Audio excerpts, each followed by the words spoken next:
What's up, everyone? It's Kyle here, and we have a fun new intro song for our Witcher live streams.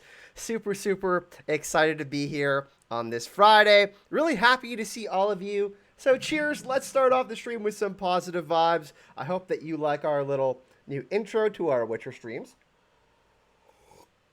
We're trying to upgrade some things on the channel. We got a fun little overlay, and trying not to be so much of a boomer and learning some new things. So really appreciate everyone being here on this Friday. We're going to get into quite a bit today. It's going to be really fun.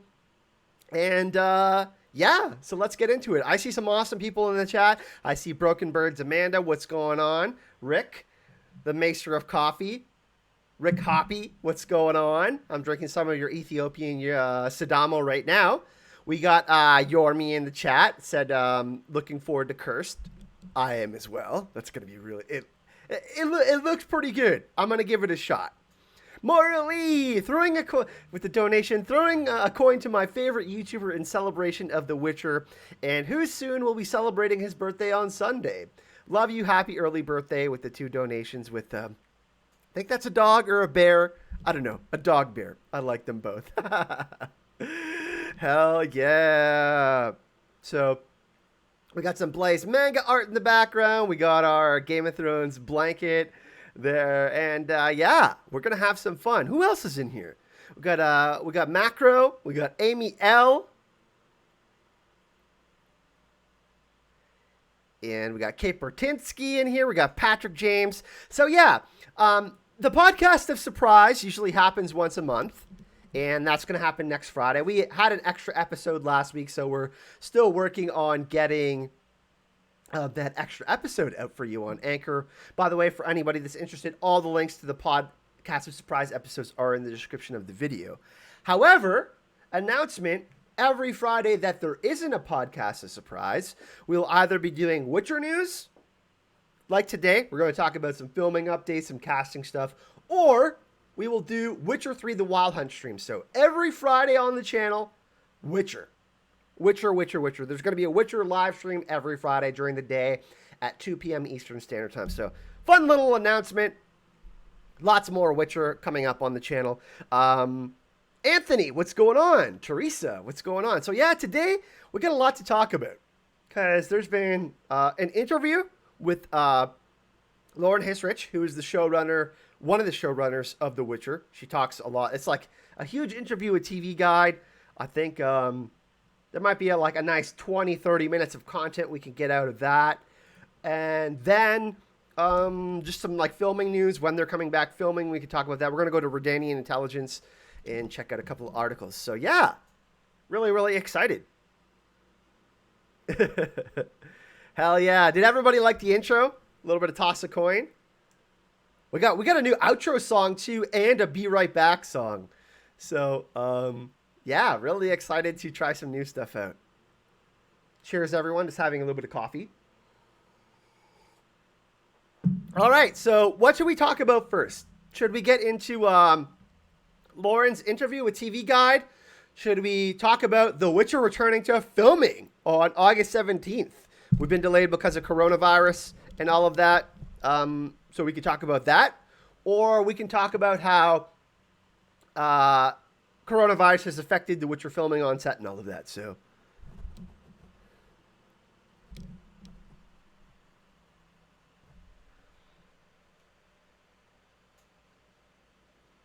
what do we want to start out with? Do we want to start out with the coming back to actually let's start off with let's come back to this. So Redanian Intelligence has an article written by Gravemaster, and got some good news. There, if you saw my video, I put out a video a few days ago actually, and basically it was rumored that the Witcher was going to be filming. They were going to be going back to filming. And they do some filming in the UK, and they also do some filming, I believe, in Czech Republic. So that's something, obviously there's quite a bit of cases out there. Good thing they don't film in the US because there's so many cases. But so really good news. Announcement. They are working their way back up to filming in August. And it will be on August 17th. So a little bit far away because we're just entering July. We're only on the third day of July. However, the sooner the better, right? Because they stopped filming about 3 months ago when the pandemic was really in full swing and COVID-19 really started to screw things up. And that puts their release date back because they were aiming for January 2021 or February 2021 release date. Now, The Witcher Season 1, of course, released, I believe it was December 21st or something like that. It was late December 2019. So they kind of had a year later trajectory, which is usually, the case for big TV shows, unless you're like Game of Thrones or Westworld. You have bigger productions. You have great, extra cinematography to do. So this is really good news. Now, it's still going to be pushed back. It's probably going to be pushed back to the spring, March or April. But it's a good thing because let's say they get all their filming done and they do it and it's great. Maybe we can have The Witcher back by spring, like March or April, because they're 3 months behind. If they do start filming in August, it's like 3.5, 4 months. So the sooner they start filming and getting everything done is great. So we got to remember also, one thing that's super important is that once they're done filming, they have to go into VFX and adding in the soundtrack, so all the special effects, the visual effects, the VFX. And that's really important too. So once they get their filming done, they have to do all of this post-production stuff. Especially for a show like The Witcher or Game of Thrones or these fantasy shows. We, look at the Battle of Sodden when Yennefer is spewing fire from her hands. She's using chaos to defeat the Nilfgaardian army, right? So stuff like that, when they're doing filming, obviously, there's a green screen and, Anya Chalotra is not actually spewing fire from her hands because she's not a sorceress, but you get my drift. So this is really good news. There is a lot of movies and TV shows that have pushed things back to next year, rightfully so. I mean, movie theaters aren't open and stuff like that. So yeah, that's a good bit of news. And really, honestly, just we need a couple wins in 2019, right? So much shit has happened, and we just need some positive news. So what do you think about that, chat? Returning back to filming.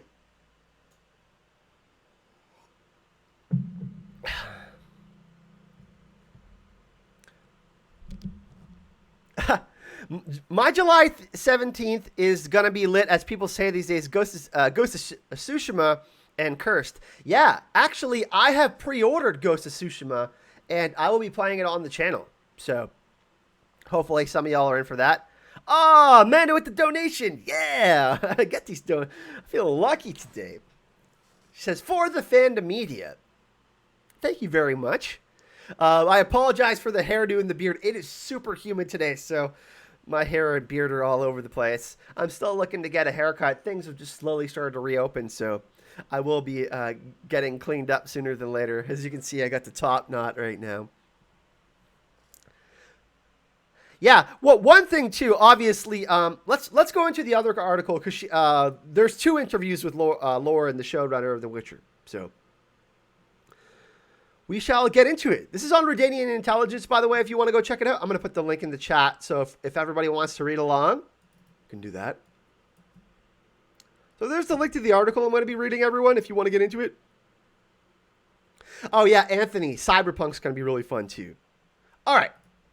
So Gravemaster was the one who wrote the article on Redanian Intelligence and says, the second season of Netflix's The Witcher had just begun filming when coronavirus pandemic started to hit the globe and its production halted.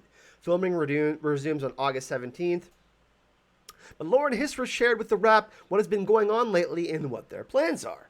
So Lauren says, we were shooting in the UK and about 6 weeks ago into our season, we were shut down. We were literally in the middle of a big sequence we had been preparing for months. But we had a very international crew, and it wasn't just about the health of our crew and cast, but also getting them back home to their families. So that's what was at the forefront for us. So she's speaking a little bit about the challenges of coronavirus, obviously. They have a very multi-ethnic, multicultural cast. on The Witcher. Um, lots of different representation, which is great. I absolutely love that. I'm all for more people of color getting jobs and script writing and LGBTQ people being represented. So that's cool. And just people from all over Europe and all over the world. She didn't necessarily just pick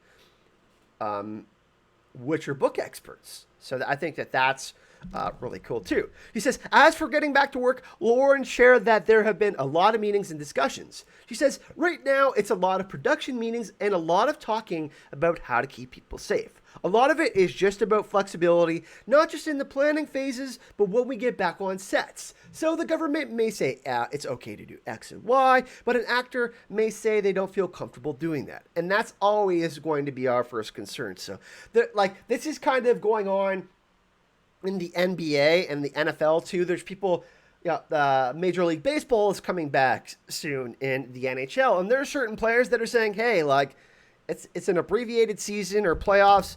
I'm not risking getting sick. I'm not risking my livelihood this year for this year specifically. Next year might be 100% better, but I'm not risking myself. And we might see that with some of the actors and actresses that are working on The Witcher as well. So that's not out of the realm of possibility. But I think the TV and movie industry is a little bit different because they need to get paid for these jobs, right? Like, actors and actresses are affected by this too. Like, they get paid for their work as an artist. So this is something that is really difficult. And I think that, as fans, it is difficult to be patient because we do want a second season. But something that I think that we should consider when all of this stuff is going down. What's going on, Tim? Nice to see you, my brother, in chat. Who else? Do we have anybody else join? Awesome. So yeah, we're just going to continue. She also points out the story and the scripts will change as well, mostly like to do the safety guidelines and schedules. It's going to impact the story. It will have to. One of the best things about being a writer on set is that I'm there to make those changes as we need them. So making changes on the fly. Despite the scripts being done, this pause has been an opportunity for the writers to take more time to polish the scripts. She says, really, in terms of writing, we've just been honing a lot over the last 8 weeks, really digging back into the scripts, making some big shifts, especially in the emotional journeys of our characters, and making sure that everything we're writing feels really grounded and true. So that's really a really positive sign that they are having lots of Zoom meetings or calls. They are looking over the scripts. They're saying, hey, like, we got more time right now. We aren't on set filming. What can we improve? Can we improve this section? Can we make this funnier? Can we maybe cut some of this out and expand this person's dialogue this season? And I think that, as far as The Witcher season 1 went, a lot of the hardcore book fans obviously had issues with certain things that weren't portrayed. And this is an adaptation. Of course, we're not going to get everything that we want from the books into the show. For example, the Edge of the World stuff, that's the next chapter we're covering on the podcast. A surprise next Friday. We didn't really have a lot of that great Torque stuff, the Sylvan that we saw, when Geralt and Jaskier are getting captured by the elves. So there's going to be things that don't translate as well to TV. There's going to be things that absolutely translate well. But the fact that they are able to look it over, hone the script, make sure the emotional beats of the story are going to be something that the viewers resonate, the people that watch the show resonate with, is a really good thing. So that's a really positive thing. I mean, what do you do if you have a problem? You try to find solutions, and that's a solution that that they have said, hey, this is somewhere where we can improve. We can't necessarily control everything right now, but what we can control is the improvement of our scripts. So I think that's hey, what's up, Steven? Nice to see you. So that's a really positive sign.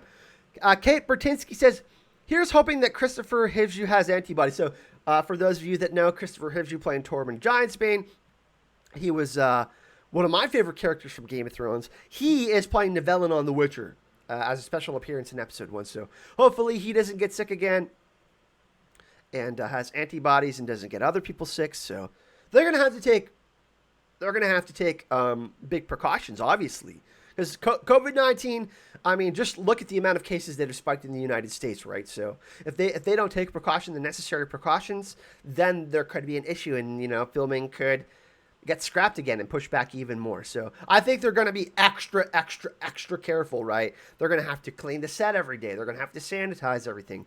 They're going to have to be social distancing in the way they film and do all of these different things. So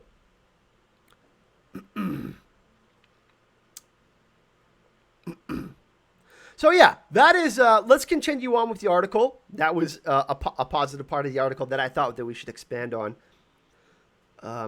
Lauren was also generous to tease some of the story bits in upcoming seasons. So we got some nice little teasers here. Probably my favorite additions for season 2 are the new Witchers. It was, for us, really about getting Geralt back to his roots and sort of learning where he came from and what his story is and what his sense of family is. So there was a speculation that Mark Hamill was going to be playing Papa Vesemir. Vesemir, of course, the father figure of the Witchers. The Witcher that, teaches the other Witchers the foundations of the school of the different Witchers. Of course, Mark Hamill wasn't cast as Vesemir, and they got Kim Bodnia, but he's absolutely fantastic. If y'all have seen The Bridge and I believe Killing Eve, he's a Russian spy master in Killing Eve, so check him out in that. But Kim Bodnia, great choice. And he looks like Vesemir, so that is something that's going to be cool, seeing Vesemir.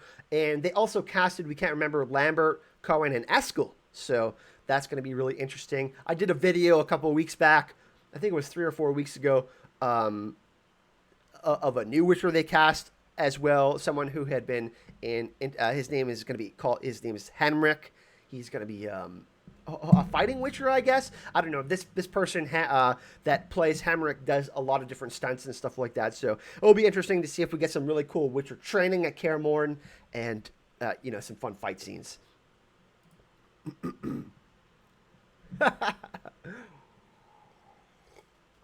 Kate Bertinsky, well, if we're not getting unicorn sex, I'm not watching.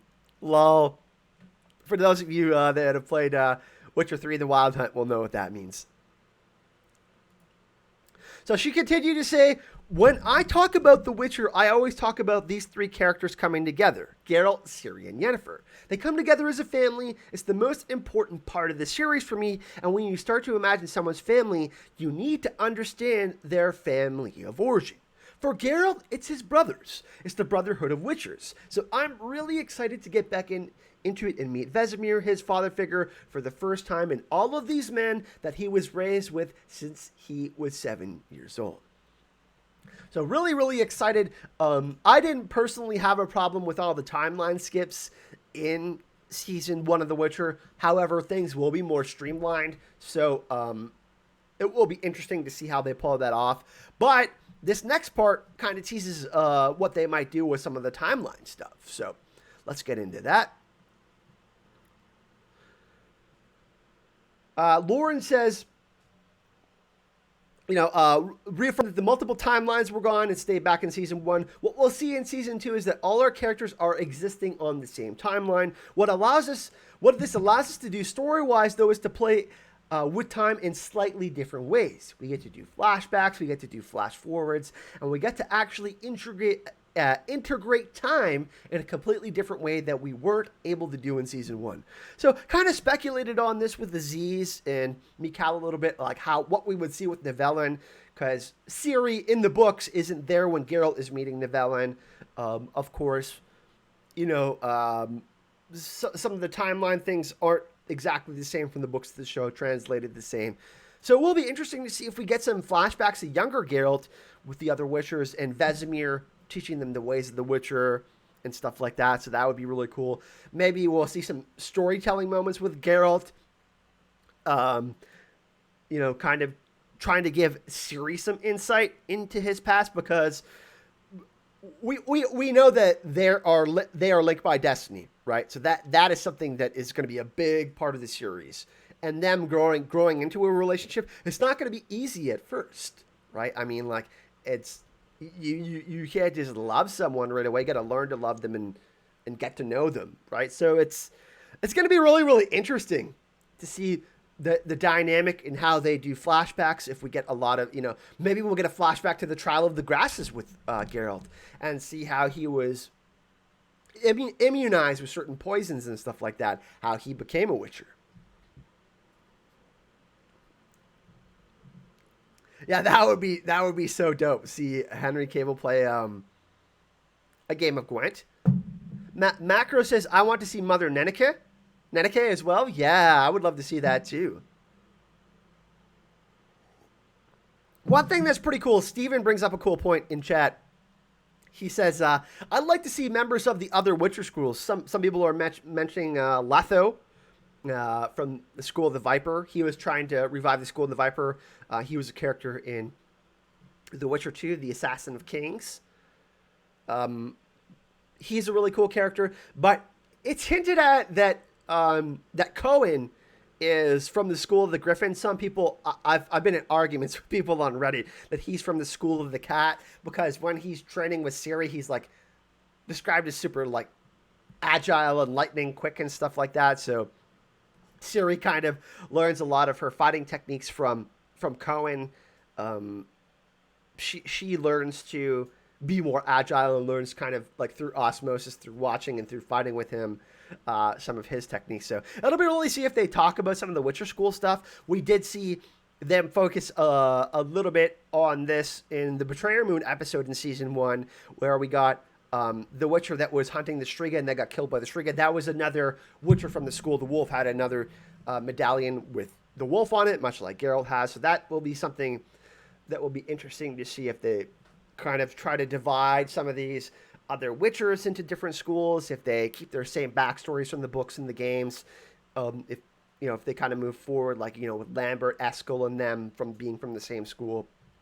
And yeah, it'll be really cool to kind of see what kind of stuff they do with the School of the Witcher. But I think that, with that said, I think we are going to get a flashback to some of that stuff. It seems like Lauren was hinting at that we are going to get some backstory with Vazimir and some stuff at Kaer Morhen. Because Ciri and Geralt are traveling there while there's the war with Nilfgaard and all of these other nations in the Witcherverse, right? So it will be really cool to see what happens, how they navigate some of the timeline stuff.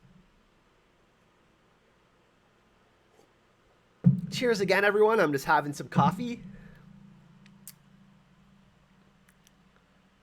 I was looking at some of the awesome comments in chat. By the way, everyone, thank you for joining me on this Friday. Happy Friday. I hope you're having an awesome week so far. Hope you're liking the new layout for the stream. we got some cool. This YouTube boomer is learning new tricks. What's going on, Liz? Nice to see you.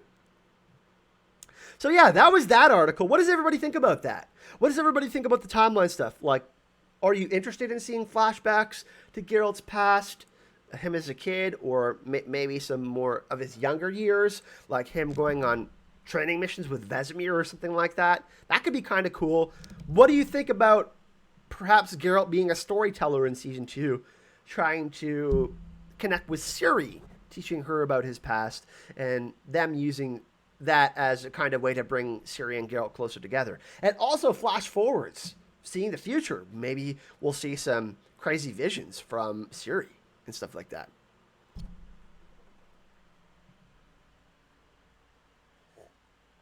It's 2:26 p.m. here where I'm at in the north.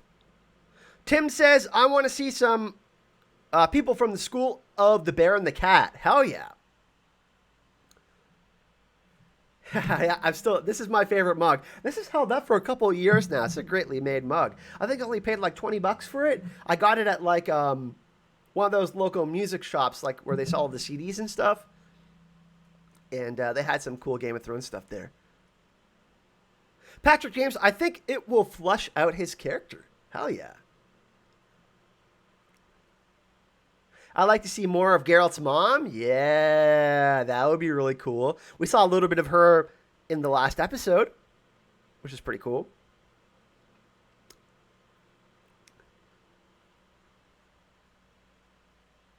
By the way, everyone, for those of you that didn't know, we do have the join button. So if you look right below where you can like the stream, there's the join button. I will be doing a boner. Boner. I will be doing boner videos, everyone. Lol.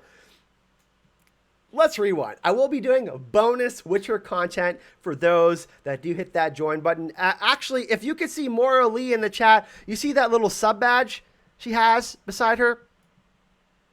Lol, boner content. Disregard that.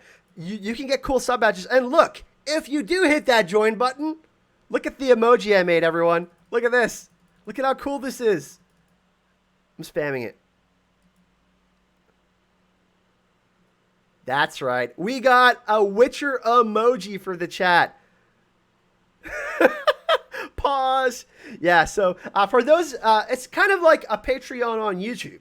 It's really cool. You get like sub badges. Like 1 month you get a new badge, new emojis. I'm gonna make more emojis and stuff like that. But anyways, for anyone that joins, bonus content for The Witcher coming up on the channel. Probably like 1 or 2 videos a week or something like that. And next topic. So yeah, you can find that join button if you hit that join button. Like I said, bonus content on the channel. Thunderclap says, I can imagine Dandelion starting to tell a story, then Geralt taking over and giving an accurate tale. Yeah, we kind of saw Geralt giving his, like his grunting, like being like, that's not accurate. So that could be cool. A really funny exposition moment if Geralt stepped in where Jaskier was like, no, that's not how it went down. And then we have Geralt telling the real side of the story. So that would be kind of cool.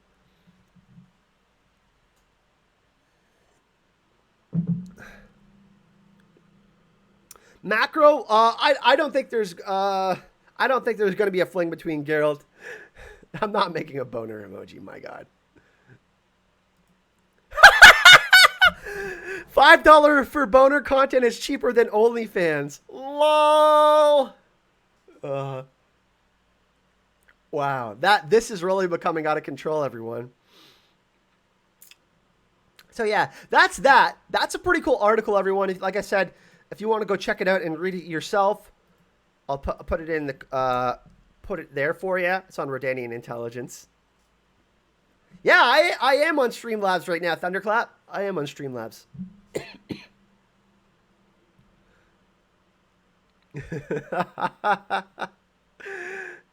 There might not be a join button on I don't know if it's on iOS or on your phone. Some people have had an issue with that, but you will see it on your desktop. It's right below where you can like the video. Oh, we need the thirst emoji. So yeah, that's that one article. A lot of really positive things, a lot of really exciting things about the story. And you know, one thing I think is really cool is they did receive some criticisms about the story and pacing issues and stuff like that. And Lauren, the showrunner, literally went into the different Witcher Reddits with having conversations with people. You know, like, hey, like, how can we improve? How can we better adapt the story? How can we, for you hardcore Witcher book fans, what can we do? What can we do to make you happy? And I think that's something that is really, really rare in the TV and movie industry, especially with what happened with Game of Thrones Season 8. Look at some of the actors and actresses spoke out, right? Like Nikolai and just like other people speaking out about how they didn't like the final scripts and stuff like that, or how they weren't consulted. And I think for Lauren to reach out to the fans after the first season shows the dedication in how they want to see the totality of this story told in a really organic way that is celebrating the best parts of the book as much as possible. It's always going to be difficult because when you're doing book to TV adaptations, there's always going to be stuff that's going to be left out, right? Like these books are still pretty big, not as big as the Song of Ice and Fire books, but there's still going to be things that aren't going to be 100% the way you want, right?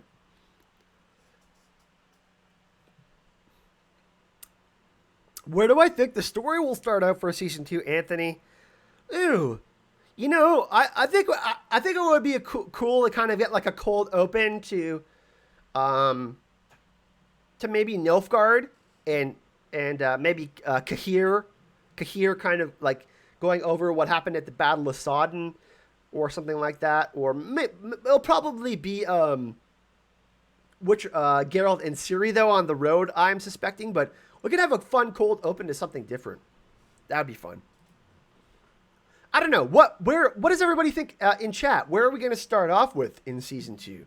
Like, was it going to be Yennefer? We're going to find out where Yennefer is. Is it going to be Ciri and Geralt? Is it going to be Fringilla and Cahir from the Nilfgaardian army? Are we going to find out what the White Flame looks like?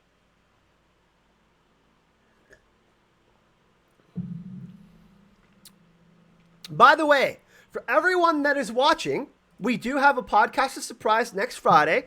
We're going to be covering The Edge of the World, 2 p.m. Eastern Standard Time on Friday. But one thing that is also happening next week is GeekCon 1 on Geek Chat 1. I will be doing, I think I'm doing 3 streams for the 24-hour stream. It's for a great cause. If you go to Geek Chat 1, you can go check out the links. I'm most excited to try to raise some money for refugees. That's what I'm really excited about. So you can go check that out on Geek Chat 1. There's links to that. But it's a 24-hour con raising money. I don't know. Some of you may have seen this charity before. Lena Headey is a part of it. I believe Liam Cunningham. It's a relief fund for refugees. It's started by the Game of Thrones people on HBO. So I'm going to be making an appearance on that. However, I wanted to let everyone know that next Saturday, so Friday, we got the podcast of surprise at 2 p.m., right? We're going to be doing our regularly scheduled podcast. On the Saturday, for GeekCon 1, myself and Aziz, Mikhail can't make it, but myself and Aziz from the podcast of surprise are going to be doing a live podcast of surprise to raise money for refugees at GeekCon 1 at 2 p.m. Eastern Standard Time. So I believe GeekCon 1 starts at 7 p.m. Eastern Standard Time on Friday, next Friday. And me and Aziz will be doing a live Witcher podcast talking about, we haven't decided yet. Maybe we'll talk about some show stuff since we do all books, mainly all book stuff for the pod. Actually, let's take a poll. Everyone in chat, what should me and Aziz talk about next Saturday for our panel for GeekCon 1?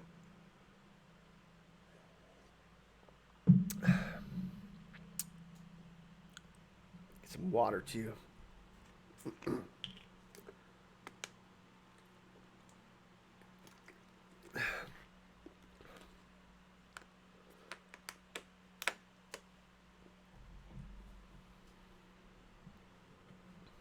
So what do we think, everyone?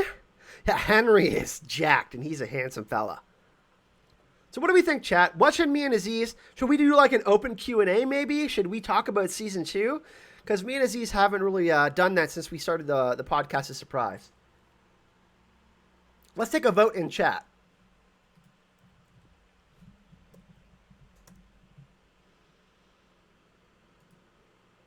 What do we think, chat?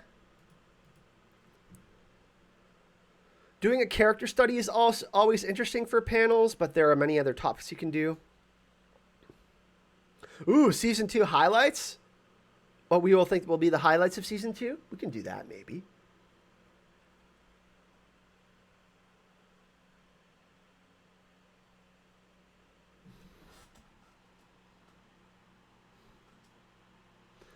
Character analysis? Do a special characters episode?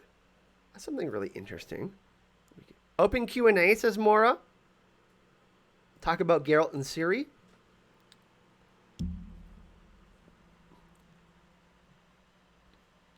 Lots of great suggestions, by the way. Rick, all the links are posted in Geek Chat 1 on Facebook. I think it's already up. The GoFundMe for the charity relief is also up. We're trying to raise $5,000. That's our goal for the 24-hour stream. Hopefully we raise over $5,000. And if you do come to the podcast at our 2 p.m. time slot, Eastern Standard Time during GeekCon 1, me and Aziz will be doing a giveaway for the Witcher book of your choice. So if it's The Last Wish or Sword of Destiny or something like that, we're going to be doing a giveaway. So anybody that donates during our live panel will be entered into a giveaway for a Witcher book as well. Or maybe something like cool, like a Witcher Funko Pop or something like that. Something Witcher related. Oh, Monster Compendium? Cursed people as well?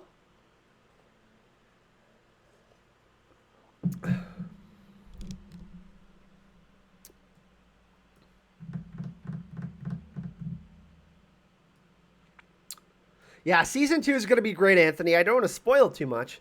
A good time for an open Q&A? Yeah, so live Q&A, huh?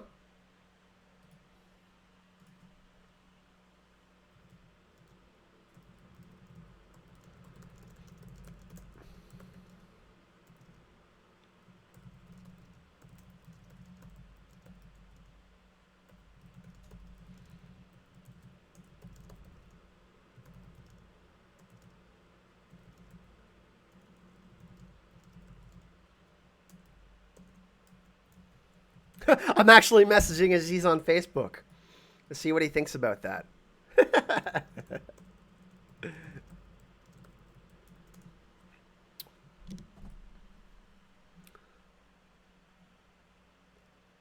Maybe a Witcher zoological panel?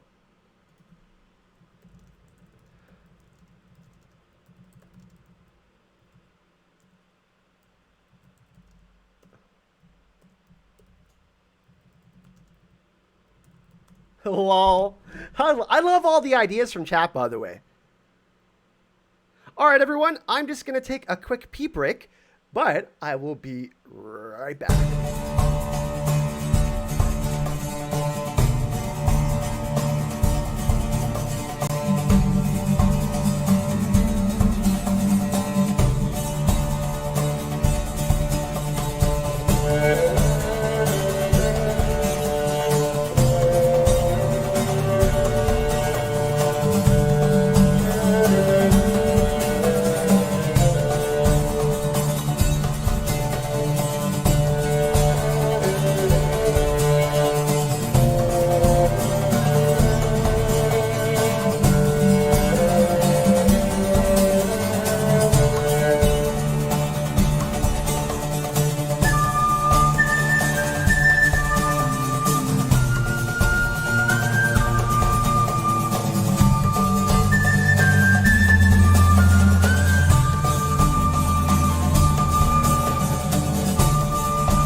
All right, everyone, I'm back. Hope you enjoyed the Be Right Back music as well. Another cool little trick of a thing that we're doing. Haha. Thanks for joining, Liz. Really, really appreciate it.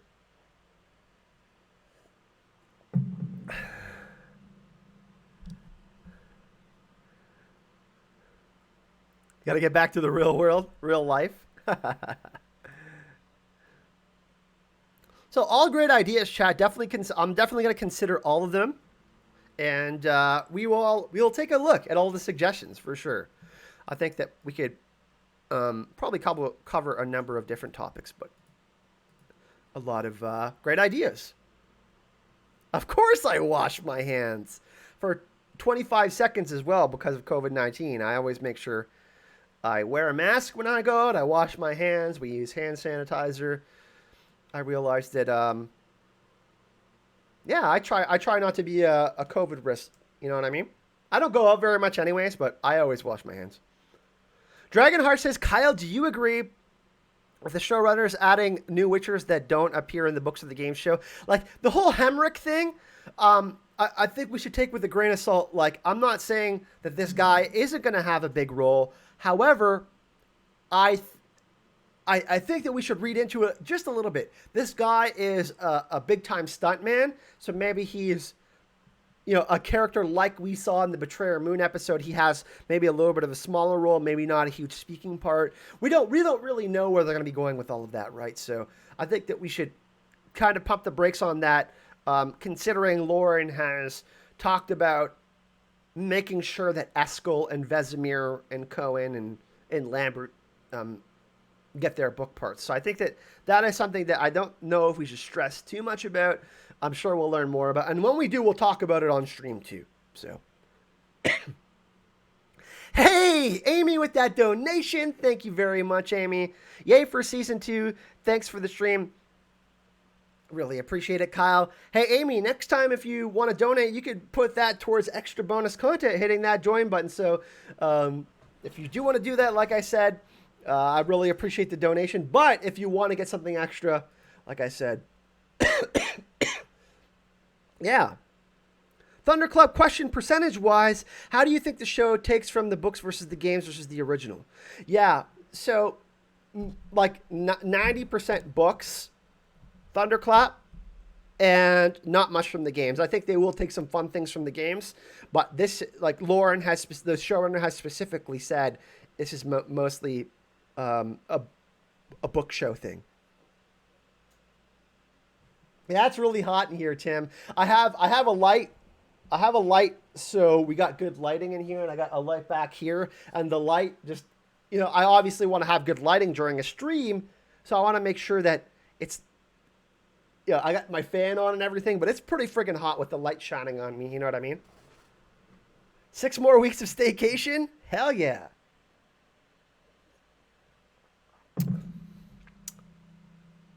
Staycations are great. Steven Ryder says, this is the real world. Only we nerds choose to have more than one world. Hell yeah. So like I said, next week we have the Pod of Surprise. And if y'all haven't checked out the Podcast of Surprise, I have all the links in the description of the video. If you go on Anchor, it has like the whole playlist, and you can just like binge it if you want. But one thing I want to kind of encourage people to do is when you go check out Anchor, if you're enjoying the podcast, like, you know how y'all are interacting in the live chat and liking the video. You guys and gals are super good at that.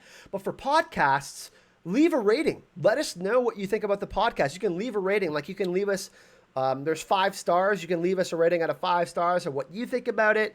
And you can like leave comments and stuff like that. It's kind of the equivalent of subscribing and liking. So if you're enjoying the Podcast of Surprise and that is your jam, make sure you leave us a rating. That is something that really, really helps out the podcast, and of course helps us get seen more and gets us up in the rank of the Witcher podcast. So that's our goal. Our goal is to be the best Witcher podcast of all time. I think we're gonna by the time the spoiler episode that we had last week, I think is getting split into 2 parts. I'll have to talk to Aziz. He said that I think we were like 2.5 hours on that one, so he's splitting it into 2 to have two episodes, but he hasn't.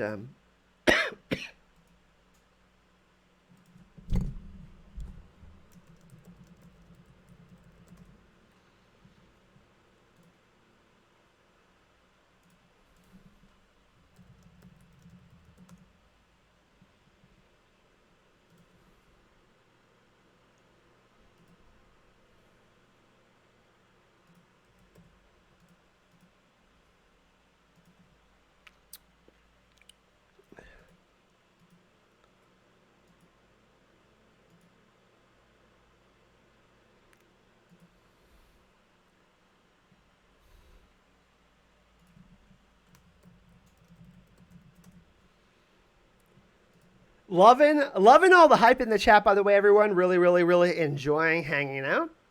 Yormi, thanks for joining today, by the way. Really appreciate you.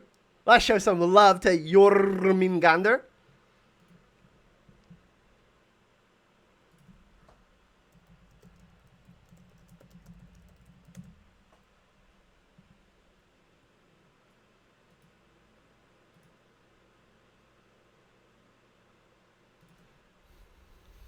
3 straight days of rain.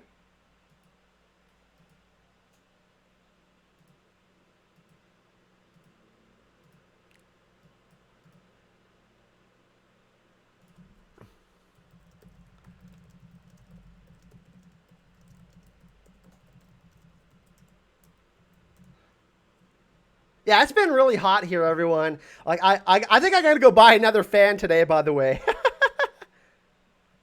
Kyle say about? Okay, I said about.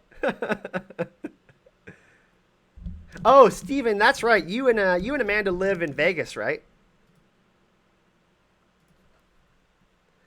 By the way, a bunch of you have already wished me happy birthday, including Mora, more than once. I really, really appreciate it. Um, Yeah, I turned 34 this Sunday. I feel young though. I don't feel 34, so I really appreciate it. I will be having a birthday stream though on Sunday. So for those of you that do tune into Geekend News on Sunday at 1 p.m. Eastern Standard Time, so that's going to be happening. I'll be making an appearance on Geekend News towards the end of Geekend News, and then at 3 p.m. Eastern Standard Time, we're going to have a fun little birthday stream on the channel. Just hanging out, having a couple drinks. I'm going to have a couple whiskeys. And I invite all of you to come hang out on my birthday on Sunday. It'll probably be a short stream, like only an hour and a half or something like that. But yeah, we'll be hanging out this Sunday. And we will be just having a good time. Now, lol, you're a boomer, Amanda. You're older than me. Let's check out the next article to end the stream. This one is pretty juicy. Lauren Hisrich had an interview with TV Guide, and there's a lot to cover. So let's get into that, and this will be a fun way to. I'm 30, but 100. But yeah, there's a lot to talk about in this article, and yeah, let's get into it. So there is a little bit of season 2 spoilers, but okay.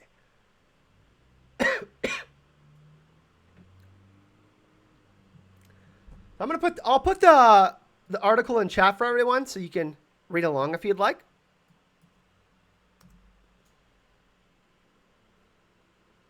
You are a boomer, Amanda. Yeah, I did call you a boomer. Lol. Let's close all this.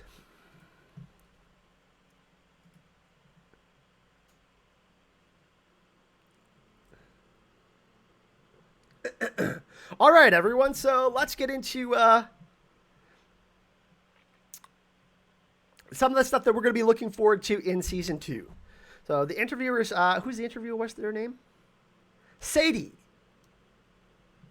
is the Sadie Jenis from TV Guide. And Sadie says, there was this great Twitter thread that went around after season 1 first came out, which raised the point that Geralt was an interesting protagonist because his driving motivation is that he doesn't want whatever is happening in a scene to happen. Someone even called him a protagonist whose antagonist is the plot. Do you think Geralt is a unique protagonist in that sense?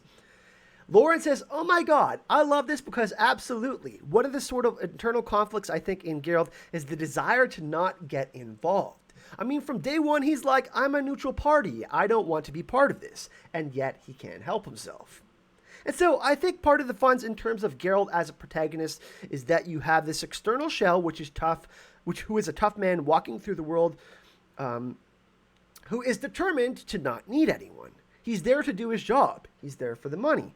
And that is all that he cares about. But it's all protecting the sort of internal, what we call white knight syndrome. His internal desire to be a hero and sort of the sort of human emotions that he can't but let filter through, even though he's determined to tell everyone that he doesn't have an emotional capacity. I think a lot of the conflict is fun to play around with, and it's going to all explode in season 2. All of the times we saw him withhold, all of the times that we saw Geralt sort of internalize things as opposed to externalize, in season 2, he's going to be confronted with that a lot more and have to make some different choices. So Lauren's teasing the fact that Geralt is someone that is not good at being honest about what he's feeling all the time. You know, they say that wishers don't have emotions. That's kind of one of the things that... That's part of the reasons why they, say, witchers are monsters. They're not human.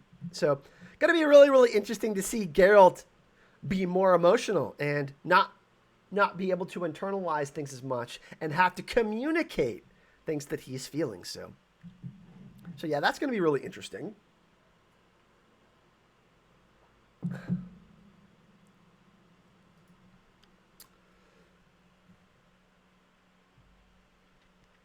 So here's another question.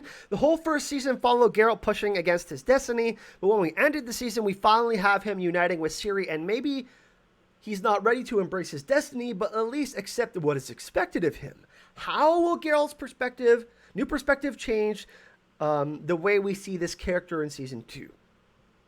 So Lauren says, what's really fun about season 2 is that in the books after Geralt and Ciri meet in that moment in Sodden, when we come back in the next book, we've actually skipped a lot of time. Well, we found it in writing the show, we didn't want to actually skip over those first months of them getting to know each other. That's the part of the fun, is that we can take these characters, as you say, who's trying to understand each other's destiny, not really embracing it, but accepting that there is this need to continue walking through the continent. So she's teasing that we might see some of the stuff that was in that time skip. So that's really interesting, something that could be a little bit different. And then she says, and then see like what this would really be like. What would it be like for two strangers to come together and feel like they've been driving for the entire season? They finally got together, and then they're like, oh, I don't know you at all. You're a stranger. So we're going to see this conflict of Geralt and Ciri not knowing each other and learning how to be around each other and learning each other's personalities. So that's going to be really interesting because Geralt and Ciri both have very different lives. Geralt is really old. He's like 100 years old. And Ciri is, obviously just experienced this incredible tragedy, so. And learning that she basically has superpowers. So, she's young. She's going through changes in her life. She's growing up to be a woman. These are things that are challenging. Geralt has never been a father figure. That's going to be challenging. So that's really interesting. And it says, and Geralt, of course, has no experience with parenting with children, with having any sort of continuous relationship in his life. He's a vagabond of sorts. He's a traveler, and he purposely doesn't establish long relationships, and now he has one that's going to be with him for a very long time. And for Ciri, we started her journey in season 1 really about what it would be like for a princess who's been protected her entire life to suddenly be thrust on her own. And one of the things that I love in season 1, she finally has this moment where she's actually not running away from the problem. So we do see kind of Ciri confront this big problem, the fact that she's being hunted and that she really doesn't have a whole lot of experience in the world, and that she's in danger. Like, the continent is a very, very dangerous place. In episode 7, she picks up the stick literally and charges towards the plot problem. And this is a slight shift in Ciri where she's not going to run anymore. And now we get her with that new attitude, with this kind of lovely stubbornness and grit that she's built over season 1, but then give her a father figure who's suddenly going to start telling her what to do again. So we're going to see kind of this like teenage angst, Geralt trying to control her because he's trying to do what he thinks is best for her. Although he doesn't really know Ciri that well. He's not her father, right? So there's going to be, we're going to see the development and the struggles in Ciri and Geralt's relationship. So that's going to be really fun. What else do we got here?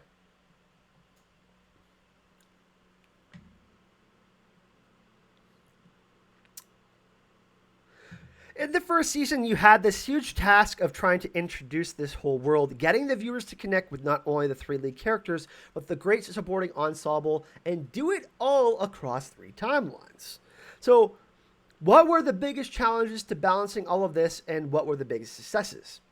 I kind of look back at season 1 and think, how did it all come together? Timelines are obviously one of the most controversial aspects of the show, and I continue to be in love with them, and will fight for them, and be passionate about them. To me, it's the best way to tell stories that it's the best way to tell stories that I wanted to tell. I do hear that there was an audience out there that was a little like, what the hell is going on? What the hell? I don't understand this. I think for those people, season 2 will be a lot easier to follow. I think season 2 aligns with all of our characters on a similar timeline. We're playing with time still a little bit, but in a different and easier way, I think, to swallow away.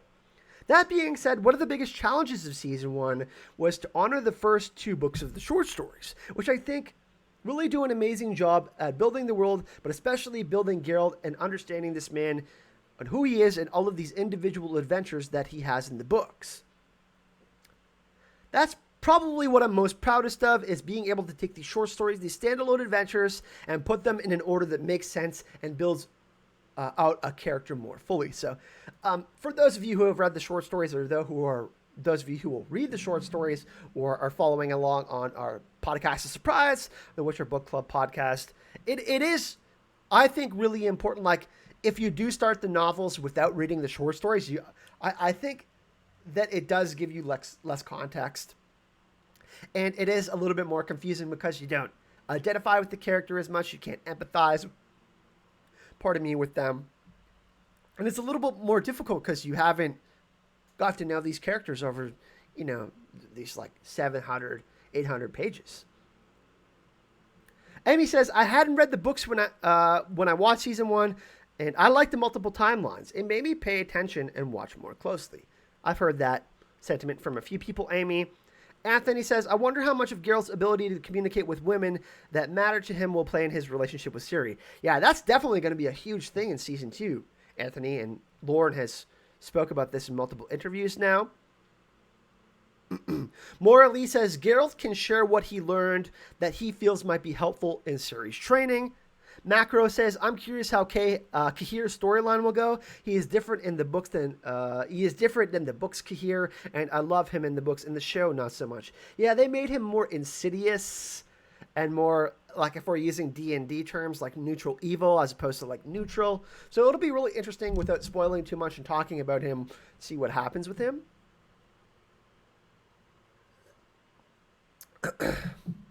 Nice to see you, Kulnitsky. So yeah, it is good. Like, I mean, you're never going to get a 1-to-1 adaptation, right?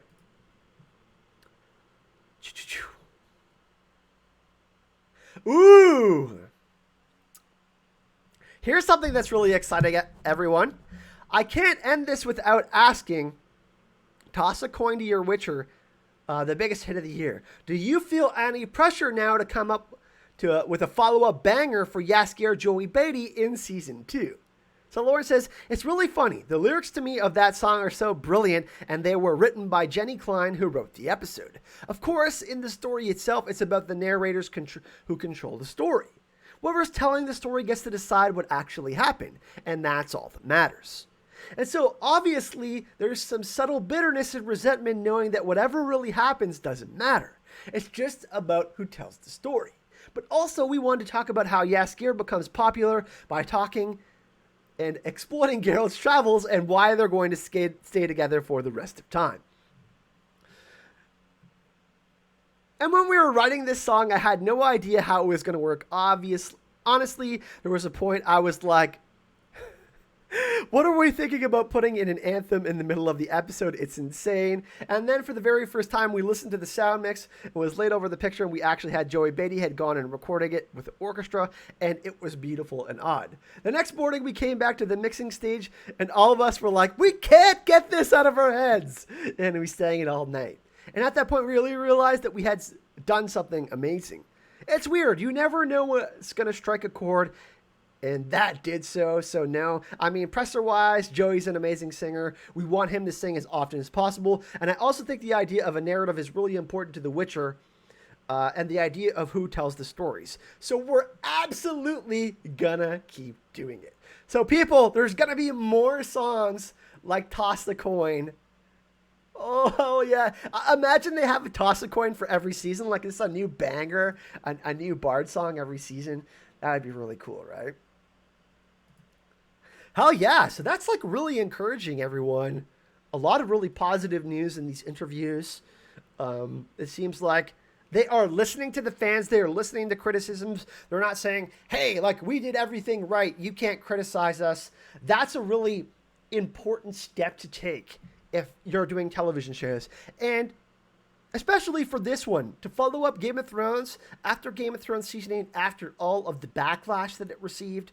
You know, The Witcher had backlash, but at least it listened to its fans. And it wasn't like the Game of Thrones Season 8 backlash, but if you're going to be adapting something that already has a finished story, you're going to have people that give their opinions and speak up about things. And I think it's so cool that the showrunners are going into the Reddits and talking with people on Twitter and talking with normal people that aren't big YouTubers or aren't big content creators, and actually going in and have conversations with real people who have read the books and played the games and watch the show. That is, like, for me, that is a really, really positive sign for the future of not only the show, but any content that is going to come with The Witcher. One thing that is really cool, too, as me and Aziz were just talking about this yesterday. And, you know, so George R. R. Martin had sold about, I think it was 15 million copies of all of his books, A Song of Ice and Fire, before Game of Thrones started. And now George R. R. Martin has sold 70 million copies, I believe, of the Game of Thrones series, A Song of Ice and Fire. Yesterday, me and Aziz were talking about this, and now I believe it's 15 million copies sold. So Andrzej Sapkowski, The Last Wish, the short stories, The Blood of Elves, the book series has sold an extra, like, I think it was like 5 million copies or like 6 million copies since the start of the season.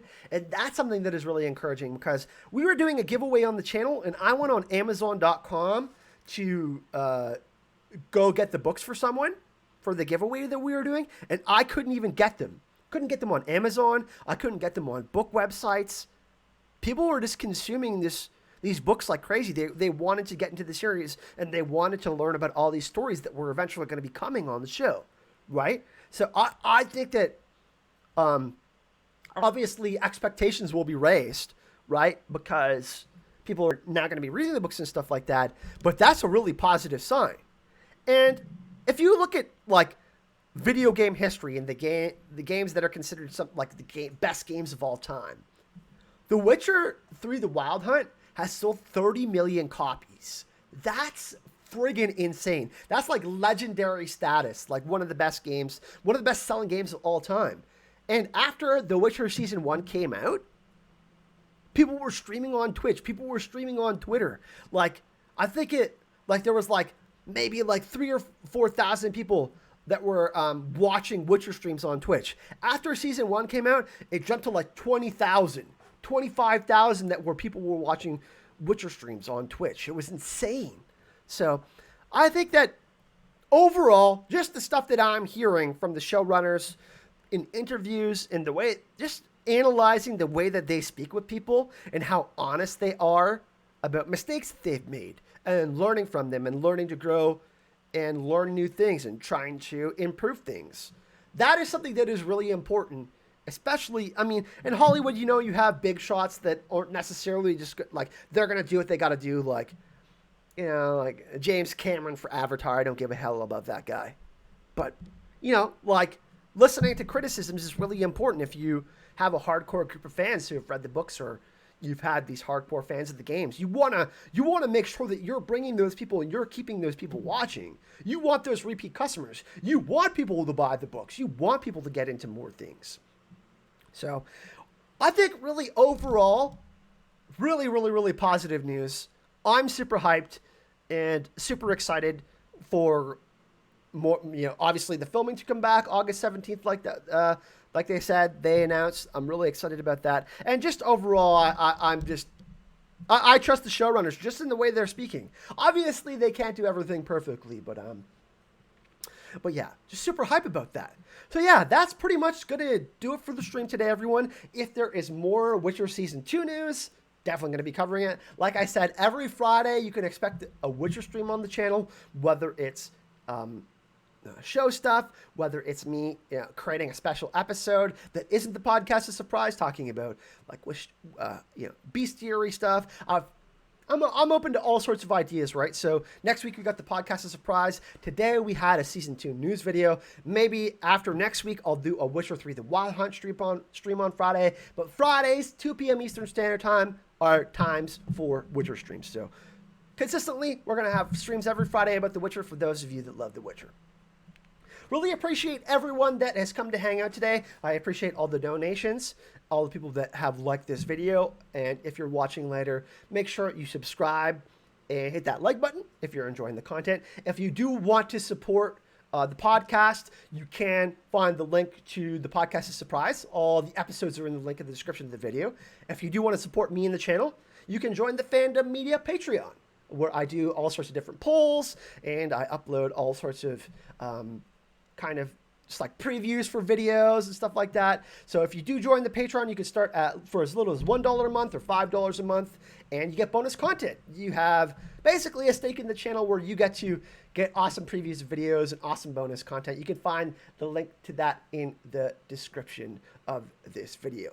Tomorrow, I am going to be going live for a Final Fantasy VII Remake stream during the day at some point. So we will be doing that. And on Sunday, like I said, we will be doing my birthday stream. I turn 34 on Sunday, so we'll be having some guests on, be having a couple drinks, and yeah. But now it's time for the new outro, everyone. Thanks for watching, and I will see you all in the next video.